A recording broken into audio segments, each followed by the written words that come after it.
샬롬, 2022년 7월 6일 수요일입니다. 기도하겠습니다. 주님, 오늘도 말씀으로 이 하루를 열게 하심을 감사드립니다. 사랑하는 주님, 이 무더위 속에서도 오늘 하루 감사를 잊지 않게 하소서. 감사하는 동안 저희를 통하여 하나님의 영광이 나타나게 하소서. 저희를 통하여 주님의 사랑이 나타나게 하소서. 주님 안에서 합하여 선을 이루는 날 되게 하소서. 예수님의 이름으로 기도드립니다. 아멘. 오늘의 말씀은 민수기 2장입니다. 여호와께서 모세와 아론에게 말씀하여 이르시되 이스라엘 자손은 각각 자기의 진영의 군기와 자기의 조상의 가문의 기호 곁에 진을 치되 회막을 향하여 사방으로 치라. 동방 해 돋는 쪽에 진 칠 자는 그 진영별로 유다의 진영의 군기에 속한 자라. 유다 자손의 지휘관은 암미나답의 아들 나손이요 그의 군대로 계수된 자가 74,600명이며 그 곁에 진 칠 자는 이사갈 지파라. 이사갈 자손의 지휘관은 수알의 아들 느다넬이요 그의 군대로 계수된 자가 54,400명이라. 그리고 스불론 지파라. 스불론 자손의 지휘관은 헬론의 아들 엘리압이요. 그의 군대로 계수된 자가 57,400명이니 유다 진영에 속한 군대로 계수된 군인의 총계는 186,400명이라. 그들은 제1대로 행진할지니라. 남쪽에는 르우벤 군대 진영에 군기가 있을 것이라. 르우벤 자손의 지휘관은 스데울의 아들 엘리술이요. 그의 군대로 계수된 자가 46,500명이며 그 곁에 진칠자는 시므온 지파라. 시므온 자손의 지휘관은 수리사 때의 아들 슬루미엘이요. 그의 군대로 계수된 자가 59,300명이며 또 갓 지파라. 갓 자손의 지휘관은 루엘의 아들 엘리아삽이요.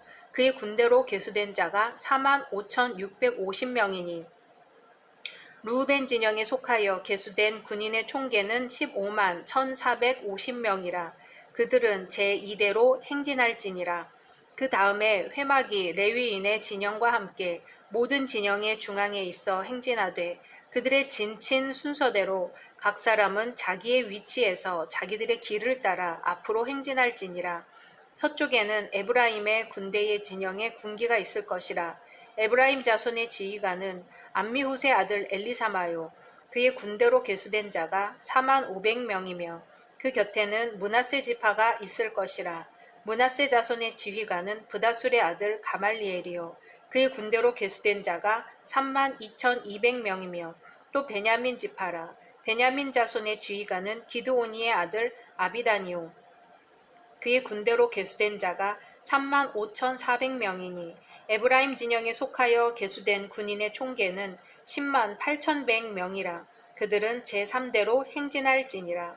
북쪽에는 단 군대 진영에 군기가 있을 것이라. 단 자손의 지휘관은 암미사떼의 아들 아히에셀이요. 그의 군대로 계수된 자가 62,700명이며 그 곁에 진칠자는 아셀 지파라. 아셀 자손의 지휘관은 오그란의 아들 바기엘이요.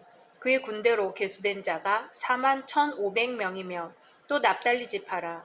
납달리 자손의 지휘관은 에난의 아들 아히라요. 그의 군대로 계수된 자가 53,400명이니 단의 진영에 속하여 계수함을 받은 군인의 총계는 157,600명이라. 그들은 길을 따라 후대로 행진할지니라 하시니라. 이상은 이스라엘 자손이 그들의 조상의 가문을 따라 계수된 자니 모든 진영의 군인 곧 계수된 자의 총계는 603,550명이며 레위인은 이스라엘 자손과 함께 계수되지 아니하였으니 여호와께서 모세에게 명령하심과 같았느니라. 이스라엘 자손이 여호와께서 모세에게 명령하신 대로 다 준행하여 각기 종족과 조상의 가문에 따르며 자기들의 길을 따라 진치기도 하며 행진하기도 하였더라. 아멘. 민수기 1장에서는 이스라엘의 인구조사가 실시되었지요. 가나안 정복을 위해 군대 조직으로 재편할 목적이었습니다. 이어서 오늘 민수기 2장은 각 지파별 성막을 중심으로 진 배치도와 행군 시에 배열하게 될 행군 모형도가 제시되어 있습니다. 그리고 이 성막 중심의 배치가 끝난 다음인 3장에서는 성막 호위와 봉사의 직무를 맡은 레위지파 기사가 나옵니다. 인구조사에서 징집된 사람들은 광야 생활에 대비하여 편성을 시작하였습니다. 하나님께서는 모세와 아론에게 행군할 때와 수경할 때 각 지파의 위치를 일러 주셨습니다. 이스라엘의 진을 칠 때는 성막을 한가운데 두고 정방형으로 자리를 잡았습니다. 이러한 배치는 이스라엘의 국가 생활의 중심적인 실자가 하나님의 임재라는 사상을 나타냅니다. 다시 말해서 이스라엘의 정치 체제가 제사장적 신정주의임을 부각시키고 있습니다. 1절, 2절은 성막 중심의 진 배치 명령을 언급합니다. 하나님께서는 모세와 아론에게 이스라엘의 진영을 회막을 중심으로 하라고 명령하셨습니다. 여기서 회막은 하나님을 섬기는 장소이며 진은 백성의 일상생활을 위한 장소입니다. 따라서 본문의 배치 명령에는 결국 이스라엘의 일상생활 전체가 하나님을 중심한 것이어야 할 뿐 아니라 궁극적으로 하나님을 영화롭게 하는 것이어야 한다는 묵시적인 내용이 들어있다고 할 것입니다. 한편 이 밖에도 이스라엘이 성막 주위에 정방형으로 진을 친 것은 요한계시록에 나오듯이 하늘나라 새 예루살렘 성의 네모 반듯한 모습을 연상시킵니다.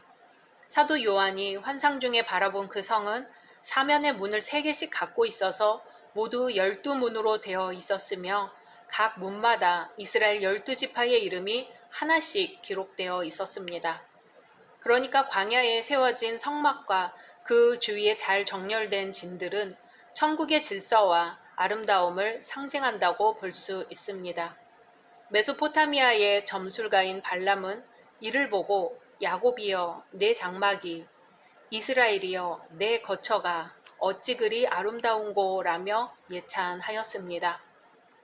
3절에서 31절까지는 진영 편성에 대한 세부 지침을 언급합니다.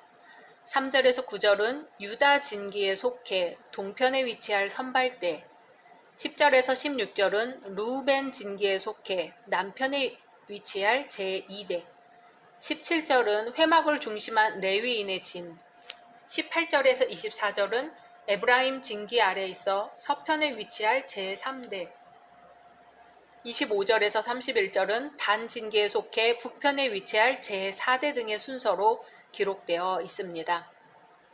하나님은 이스라엘 12지파 공동체의 내면적 문제와 지파별 인원수를 감안하여 4군단을 편성하셨습니다. 이것은 갈등의 소지를 제거한 것으로 볼 수 있습니다.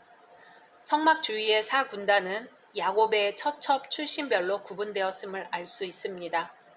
우선 동쪽 진영에는 레아의 아들인 유다, 이사갈, 스불론의 후손들이 진을 쳤고 남쪽에는 레아와 그의 몸종 실바에게서 난 루벤, 시므온, 갓의 후손들이 진을 쳤습니다.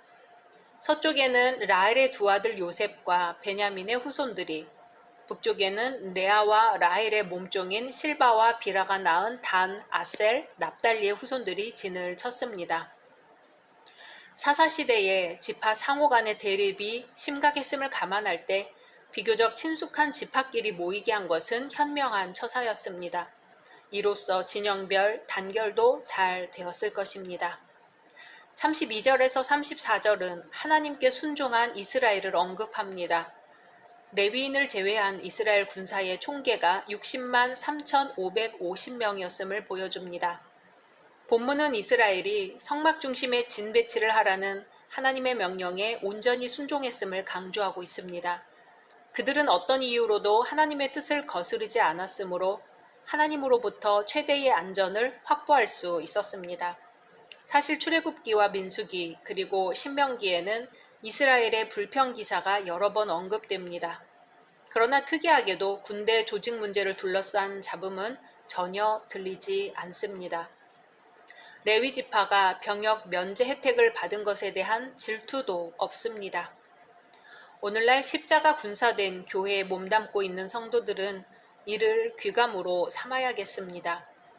우리는 교회 안에서 어떤 직분을 맡든지 불평 없이 봉사해야 합니다. 또한 다른 성도가 중요한 직책과 사명을 받게 되면 질투할 것이 아니라 그를 격려하며 협조해야 합니다. 레위인들을 따로 세우신 하나님께서는 지금도 모든 성도들의 신앙과 역량을 헤아리시고 일꾼으로 세우십니다. 여기에는 감사하는 마음으로 따르는 순종만이 요구될 뿐입니다.